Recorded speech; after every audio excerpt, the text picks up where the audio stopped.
The brief history of migration in the Caribbean. The Europeans came to the Caribbean in the 15th century looking for spices, gold, silver, and precious stones. According to Christopher Columbus, the world was round, and if he traveled to the west, he would reach the east. When he first arrived in the New World, according to him, in 1942, he was positive that he had arrived at east by his western route, so he named the islands the West Indies. The people were Indians.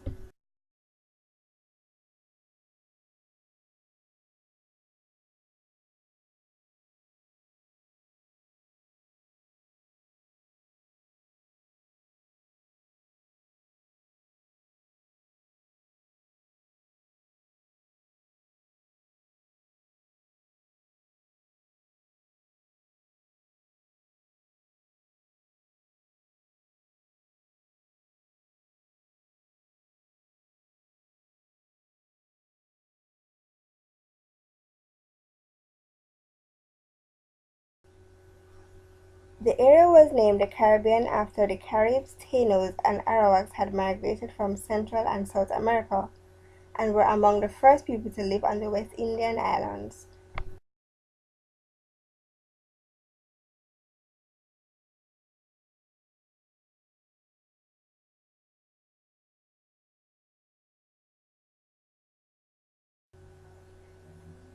On Columbus' second voyage to the Caribbean in 1943, he was accompanied by a larger number of Spaniards, whose mission was to settle in Hispaniola, which is currently split between Haiti and the Dominican Republic, to be farmers. After migrating to Hispaniola, the Spaniards spread out to take over other Caribbean islands.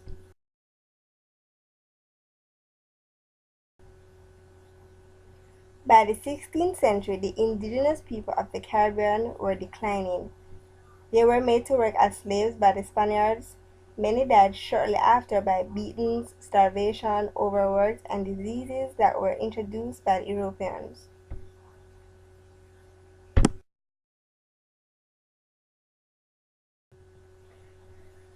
To replace the Caribs, the Europeans recruited white European indentured laborers, both men and women, to work on the sugar plantation.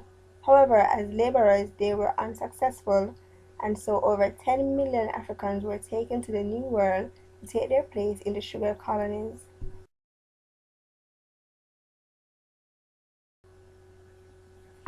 By the early 20th century, the Caribbean islands had a variety of ethnicities and nationalities. This made the Caribbean different from any of the other colonies. This all started when Christopher Columbus decided to migrate to the Caribbean.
and this piece is called Migration. This is the story of Zehra Naqvi. The flight was from Karachi to Singapore and then Singapore to Vancouver, and I was 7 and it was my first plane ride. The lady 2 seats from me was bright smiled and winked at me, and I'd sneak peeks at her down the aisle because her hair was a color I'd never seen before, blonde.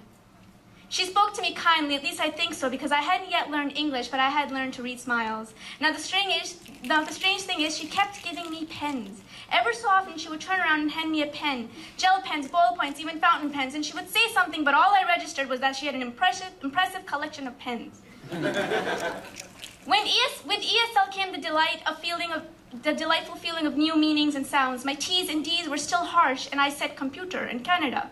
We were constantly lost because my parents didn't know what an exit on a highway meant, and I got a lot of strange looks when I insisted that I was Asian, because I thought all those from Asia were Asian.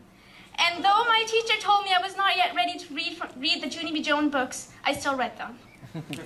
By fourth grade, my T's and D's had softened, and it was not Urdu that spilled first from my mouth, but English. And if that's around the time it happened, I learned I was an immigrant. When my desk group named our team the Canadians, a blonde-haired Tyler seemed confused and protested, "But Zehra's not Canadian."